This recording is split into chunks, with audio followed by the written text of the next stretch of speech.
Conversation has been in the camp even before the tournament started. I think we know that's one of West Indies' biggest downfall. We want to be that group this year. We could show that bit of intent in terms of scoring. So you will see for our scenario today, we're asking guys to score 5 runs and over. I expect, the senior guys to take that responsibility and get that job done. In the likes of Tage and Kimo, Nando, and those guys who've been around the cricket. I think it's a mental thing for them in terms of how they can go about picking up the odd ones and twos here and there. And for me, like I said, just understanding the scenario and the situation, whereas how you rotate the strike and how you're going to keep it flowing for the team. It starts with clear communication with the player.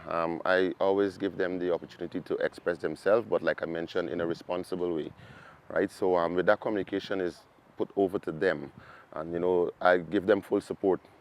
I want to see them trying and to just not do it at all, just make sure we have that clear understanding with the group in terms from the batters, and I mean that's something that's been bothering us for quite some time. And I think I want to see that intent, like I mentioned from day one, intent from the batters in the net. So I mean, if we go down, let's go down fighting, and being that one-dimensional team where we just go out there and we can be predictable.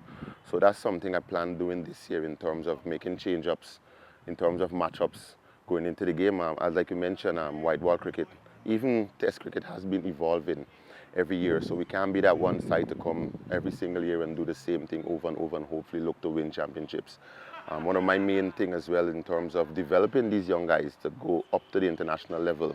And if you look at from other teams what those players have been doing in terms of the strike rotation and scoring runs, so we could see that clearly West Indies, we're behind. I'm speaking from a West Indies standpoint, not just Guyana.